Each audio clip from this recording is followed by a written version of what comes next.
Do you know what you're going to say? Yeah, no one's going to hear that. Keep your arms in your sleeves. Okay, so do you know what you're going to say? Yeah. Do you want to introduce the ingredients? Yeah. Are you sure? Sure. Okay.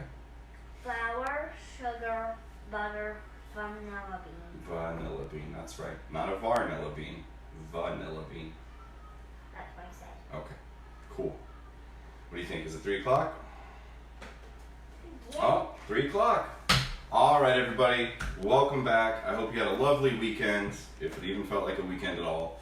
A couple things. Our 2-year-old did not nap today, so he may be joining us, and or you might hear him, and that's fine. That's life. And we started our distance learning officially today. Stormtrooper Blaze is in dual language, so today was a Spanish day over the virtual thing, so it wasn't the best day ever. We might be kind of low energy, but you know what? You know what always fixes low energy? What? Shortbread cookies. Yeah. Yeah, so I scale all this out, obviously, that way it makes filming easier, and Stormtrooper Blaze has said to me about 50 times, wow, this must be a really simple recipe because there's only 4 ingredients. So, Stormtrooper Blaze, will you tell everybody what the ingredients are today? So far our ingredients here for our recipe is some flour, sugar. Make sure to point to it.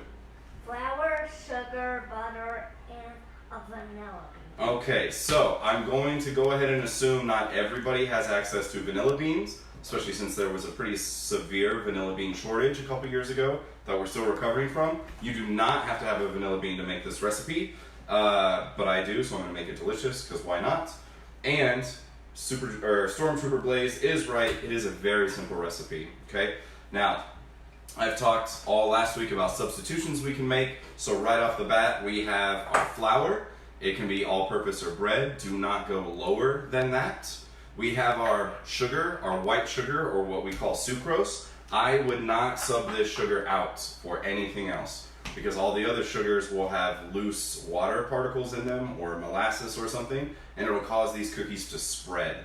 Shortbread should not change shape much, if at all, so try and keep it with the white sugar. Obviously, if you have some kind of allergy or something, do what you gotta do.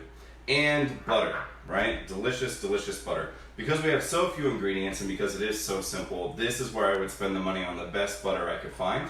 American butter, as a little tidbit for you guys, kind of your Land O'Lakes, your grocery store brand, is 80% butterfat. The other 20% is water and milk solids. European butter is classified at 82% butterfat. You might think, oh, 2%, trust me, it makes a difference. And then you start seeing kind of the luxury butters out there that have popped up in the last couple of years, anywhere between 84 and 86% butterfat. Super, super delicious. If you can't handle dairy, of course you can sub this out for a non-dairy fat of some kind. My personal favorite is shortening. It's the easiest one. It will keep these softer, so they won't really be like crispy like a shortbread, but it is a good alternative. All right. If you have to use a gluten-free flour, this recipe is actually pretty good for that, so it's fine. They will typically be a little crunchier, but they will still be a shortbread cookie. So, you ready, Stormtrooper Blaze? Do you have a joke for us today? Yeah. What is it? Don't tell me, tell them. How does an elf make a sandwich? How does an elf make a sandwich? I don't know. With shortbread. With shortbread? So a disclaimer, his mom found that joke and she thought it was the best and I kind of vetoed it, but my veto means nothing. Because you have to know a lot about elves and you have to make a lot of assumptions about bread, and I just don't think it's okay. I wanted to say, hey, Stormtrooper Blaze, did you hear what's going on with shortbread recently? They're not going to make it any longer. That doesn't make sense. Because it's shortbread, they're not going to make it any. Anyway, we'll jump right in, right? So we're going to put the sugar in the flour. Now, one thing you might notice right off the bat as well is my recipe does not have any salt in it. Salt, in my opinion, is always to taste, and or with pure shortbreads, I don't put it in there because I like kind of the unadulterated sugar and flour and butter flavor. If you want to add a little bit of salt, of course you can. You can use salted butter. These are your cookies, do what you want. if you've never worked with a vanilla bean, split it lengthwise, as close to down the middle as you can. And you see I'm actually just cutting right on top of my bowl scraper. It makes a really great tiny cutting board. Using the back of your knife, scrape all those seeds out. Should be super delicious. These are pretty old beans, they're fairly dry. Yours, if they're fresh, they'll be pretty wet, it'll just come right out. Either way is fine. What? You just got it. What? Oh, that's fine. So we're gonna put our vanilla bean in here. The butter I'm using today is not salted, but it could be. You could be using salted butter. It's totally fine. All right, so we're scraping our vanilla bean pods, getting it in there. Now, if you're out shopping for vanilla bean pods anytime in the last, I don't know, century, you've probably noticed that they're crazy expensive. Every individual pod is between $6 and $8, depending on how fresh it is, depending on where you get it. So we want to make sure that we use as much of it as we can because it's so expensive. So here's a couple things. The used pod can go in its own container of sugar to make vanilla sugar, or of course you can put it in another container, fill that container with vodka or another completely clear, flavorless liquor, typically it's vodka, and you've made your own vanilla extract. Or you can add it to the vanilla extract you buy at the store, which will more than likely be imitation. You add these to it, you start bumping up the flavor. Every now and then you'll get a little bonus flavor in there. And then all the seeds and stuff that are on your hand and your knife, I like to come back and just pat on the butter, and it'll pull all the seeds right off of me. Right? Because like I said, I want to make sure it all gets in the recipe. That's where I really want it. I don't want to end up rubbing it on my face or washing it down the drain. So just by touching our softened butter, it'll all come off there. Okay? Yeah, because I can see it. You can see it, that's right, bud. So, super simple. Everything in the bowl. Stormtrooper Blaze is going to massage this for me. What we're going to do, roll up your sleeves, bud. You mean, since I'm a stormtrooper, you know, my metal coat? Your metal coat? Yeah, roll up your metal coat. I've never heard it called that, but it's what it's going to be called from now on. Okay, so, your metal coat, we're going to gently cover this. We're going to pat down our butter. And what I want you to do, just like we did with the biscuits, is I want you to get in there and start rubbing this all together until it starts to form a dough, okay? Keep it in the bowl. Keep it in the bowl. Go for it. You'll try to. Alright. But we got to make sure the butter is what we're working. Okay, now if you don't want to do this by hand, of course you could do this in the bowl of a stand mixer fitted with a paddle attachment. If you have one of those little handheld deals, that's fine too. Both of those will incorporate a decent amount of air. And as you heard me talk about with chocolate chip cookies, air may cause cookies to souffle in the oven. We definitely don't want our shortbread to souffle, which is to expand very quickly because of the air trying to fill any spaces. There's nothing there to take its place. Everything collapses around it. So we try to avoid that at all costs. So typically this is done by hand really easily. Okay, keep going. Except for when you're a stormtrooper. Keep going. Do you want me to do it? Yeah. So my butter is warm. It's room temperature. Yeah. So we use softened butter. If you wanted to use cold butter, you could. You would just be here doing it for much longer. Softened butter is the easiest way. Are you tagging out Stormtrooper Blaze? What? Are you done? Yeah. Okay. So Stormtrooper Blaze is already done. I'm gonna get in here. Don't worry about it. Just gently brush it off your hands. Like that? That'll work. So I'm just getting in here. I'm incorporating everything. As I get closer and closer to its final mass, I can start squeezing it together. You should notice it's changing color pretty quickly. The flour and the sugar is getting kind of a pale yellow color because we're turning it into something much closer to a dough. Obviously mine having the vanilla bean in there, I can see the vanilla bean mixing in completely, and it's working out really well. So don't be afraid to get a little aggressive with this. We don't want to work it to the point that the butter is melting, but it's pretty unlikely you're going to do that, even with soft butter, right? What do you think, Stormtrooper Blaze? Look pretty good? Yeah, it's just not that much coming off, even though I'm brushing it. Okay, well, it'll come off in a second. Don't worry. Why? So, don't worry, right? So we're going to scrape this off my fingers. I have a paper towel here that Stormtrooper Blaze can use when I'm done. Mm-hmm. So come back up here, Stormtrooper Blaze. Mm-hmm. Or get a towel from off camera, that's fine. Mm-hmm. Right? So I will wipe my hands clean if it's a problem. If you want to make sure all that super buttery goodness gets in there, a small amount of flour on your hands, brush, brush, brush, and you should be good. But of course, then we start gently changing the recipe. Now, hopefully you saw this with the biscuits. This was technically the biscuit method. We just didn't add any liquid or eggs to it. We will use our plastic wrap. We'll turn everything out of the bowl. Nice and easy. Using the plastic wrap so we don't have to touch it anymore. We'll gently pat it into a mass. All right, we'll cut this. Keep it going. We'll put another one on top. It'll make it so much easier. Thank you, sir.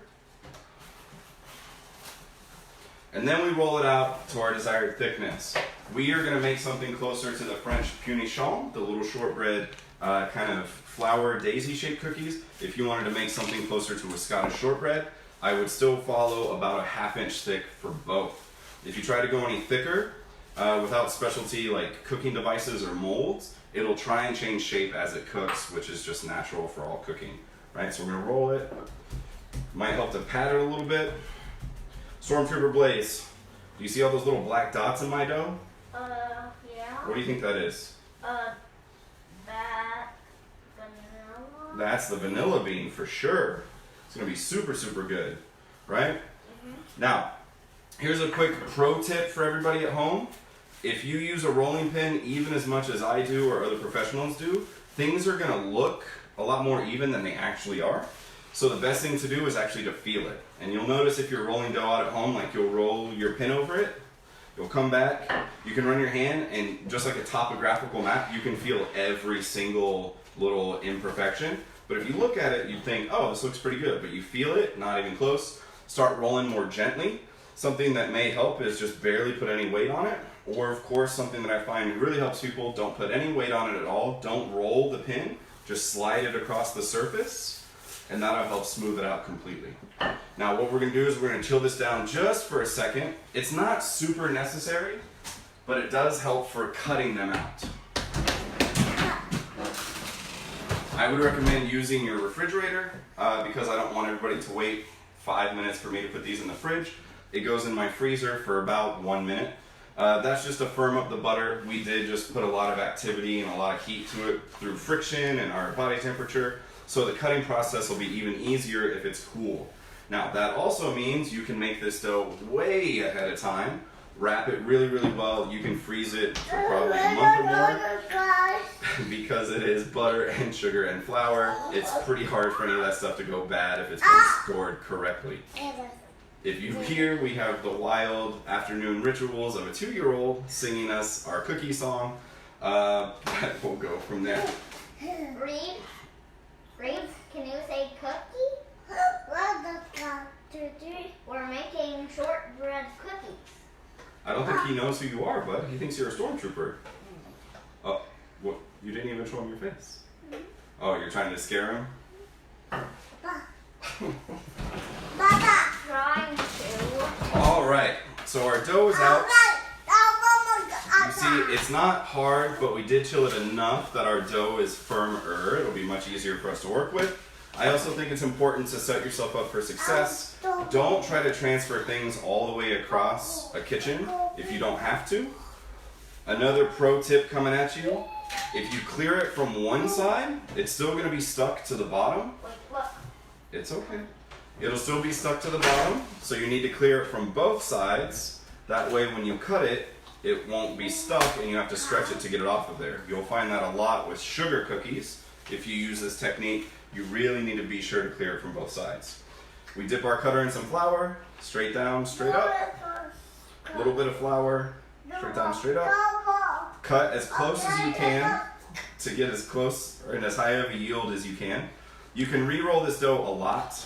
With the amount of butter and sugar in here, we're not super worried about gluten formation, but of course, the more you work with it, the less beautiful the texture becomes. So get as much yield as you can out of it, get them as close together, and then if you do it just right, your cutter will pick it up, you can deposit it, and then we come back for these, the plastic wrap again, very nice, so we can just pick it up from the bottom, peel our cookies off, set them on our tray. And just like the biscuit method, then we can use the extras for more. That's right, just like the biscuit method, we can use our extras for more. Right, now we'll have to re-roll it, but we can definitely do that.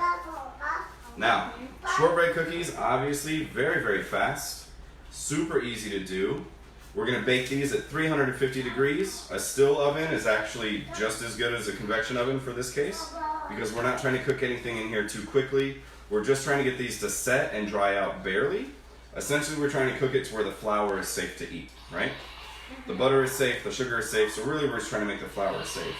Now, here comes our little Darth Vader. Here comes a Darth Vader, because why wouldn't we have a lightsaber battle in the middle of these cookies? I tell you what, why don't you boys go to the playroom and defend your honor? Okay. Okay, we'll see you later. I'll call you when the cookies are done. Bye. Okay, go have fun. I'll be right back. Okay, have fun saving the galaxy. Now, before these go in the oven, I like to add a very, very fine layer of sugar on top. It is kind of unmeasured. It's just very, very fine layer. It gives it an extra little bit of texture. It'll help with the color. And to me, it is a super, super delicious, almost untouchable, elegant finish that you really didn't have to work too hard on. Just sprinkling some sugar. All right, so here we go, 350 degrees. Cook them until they are golden brown delicious or brown delicious. There is obviously a pretty high fear of burning these cookies, so pull them out before you think they're done. The real key is to check the bottom. The bottom should be darker than the tops because it is on metal, and then let them cool completely on the tray. That way they will set.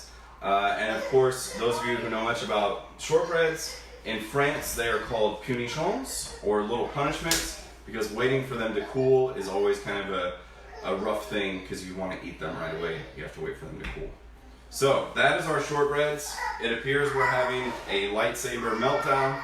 So leave your questions in the comments and wish us luck. Thank you guys. I'll post a photo of the punitions when they come out. Should be about 15 to 20 minutes and we'll be good to go. Thanks everybody. Are you saying bye? No. No. Okay.